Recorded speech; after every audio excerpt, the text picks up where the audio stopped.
पराली जलाने को अपराध की श्रेणी से हटा दिया गया, सही किया? देखिए, इसको अपराध करके और आप किसानों को डीक्रिमिनलाइज किया गया ना, किसानों को पकड़ना चालू करें, किसानों को जेल डालना चालू करें, एफआईआर दर्ज करनी चालू करें, ये तो अच्छी बात नहीं है।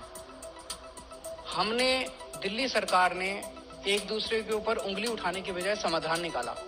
हमने एक बायोडिकम्पोजर पूसा इंस्टीट्यूट के साथ मिलकर बनाया। उसको अगर आप छिड़काव कर दो तो जो पराली है वो खाद बन जाती है, गल जाती है, खाद बन जाती है। दिल्ली सरकार ने दिल्ली के किसानों के सारे खेतों में फ्री में छिड़काव करा दिया और किसान खुश हैं। पंजाब की सरकार क्यों नहीं करा सकती? हरियाणा सरकार क्यों नहीं करा सकती? दोष किसान का नहीं है। एफआईआर करनी है तो पंजाब सरकार पे एफआईआर करो ना, किसान पे एफआईआर क्यों कर रहे हो? अगर एफआईआर करनी है हरियाणा सरकार के ऊपर एफआईआर करो, किसान के ऊपर एफआईआर क्यों कर रहे हो?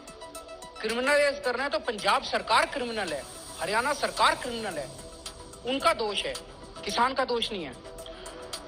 आपने जिस डीकम्पोजर की बात की उस पे इल्जाम लगा कि वो तो लगाया आपने उसमें लाखों और उसका प्रचार कर दिया करोड़ों में, तो प्रचार होना चाहिए। प्रचार इतनी अच्छी चीज है, हमने इतना प्रचार किया फिर भी नहीं करते ये लोग।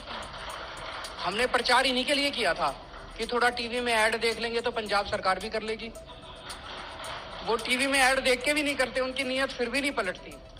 आपकी सरकार अगर आएगी पंजाब में तो दिल्ली वालों को साफ हवा मिलेगी?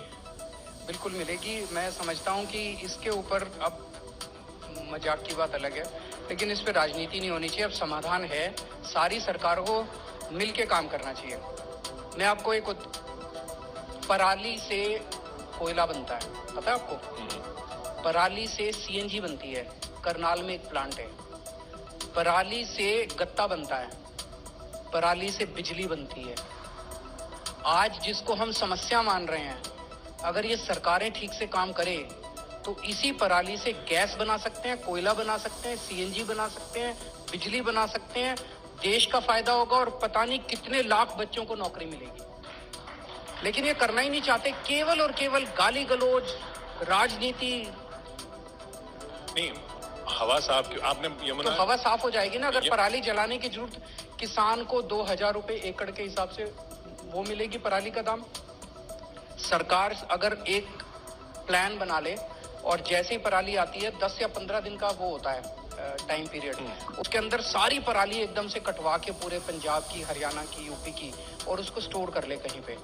उसके बाद उस पराली को आप दे दीजिए, एनटीपीसी को दे दो, किसी कंपनी को दे दो, वो कोयला बना लेंगे, बिजली बना लेंगे, उससे बड़ी बड़ी कंपनियां लग सकती हैं, उससे इतने लाख बच्चों को नौकरी मिल सकती है। जिस पराली को लेके आज हम लोग इतने ज्यादा परेशान हैं, वो पराली सोने का रूप धारण कर सकती है अगर पॉलिटिकल विल हो तो, अगर हमें राजनीति नहीं करनी होती। आपने कहा ये 10-15 दिन की विंडो होती है ना, वही सारी जड़ समस्या की जड़ वही है कि 10-15 दिन की विंडो होती है, वो जला देते हैं कि और उसमें कर सकते हैं ना हम लोग, क्यों नहीं कर सकते? दिल्ली में हमने किया डीकम्पोजर, दिल्ली में कोई बहुत कम वो है, नहीं तो हम दिल्ली के अंदर इस सारी पराली को काट के सरकार स्टोर करके कोयला वोयला बनाने की फैक्ट्री लगा सकते थे। लेकिन दिल्ली में इतनी कम पराली होती है कि वो वायबल नहीं है। नहीं तो ये विंडो इसलिए है छोटी क्योंकि किसान उसी चक्कर में फंसा हुआ है, धान गेहूं, धान गेहूं, धान गेहूं, और वो इसलिए क्योंकि एमएसपी है। उसी धान गेहूं के साइकिल की वजह से ग्राउंड वाटर भी पंजाब में कम हो रहा है। क्या आप डाइवर्सिफाई करने की जरूरत है? तो क्या आपकी पंजाब में सरकार इस बात पे जोर देगी कि धान गेहूं के चक्कर से किसान निकले? इसका समाधान ये है कि अभी एमएसपी कागजों में तो 23 की 23 फसलों पे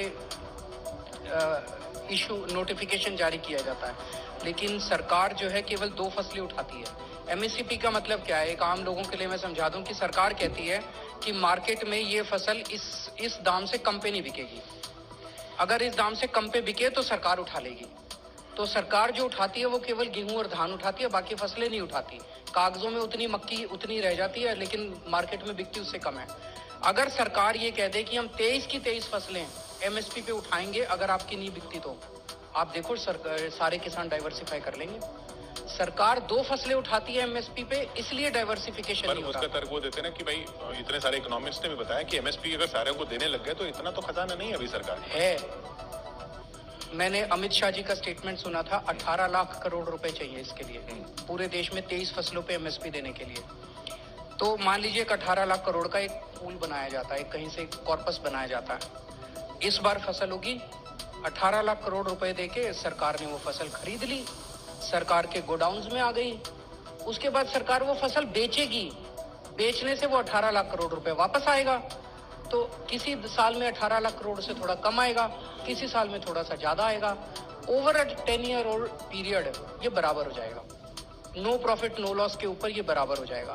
तो सरकार को ना प्रॉफिट होना ना लॉस होना। 18 लाख करोड़ रुपए का एक कॉर्पस चाहिए। कॉर्पस आप बैंक से भी ले सकते हो, लोन भी ले सकते हो। नीयत चाहिए, नीयत नहीं है। किसानों की बात चल रही है। मोदी जी ने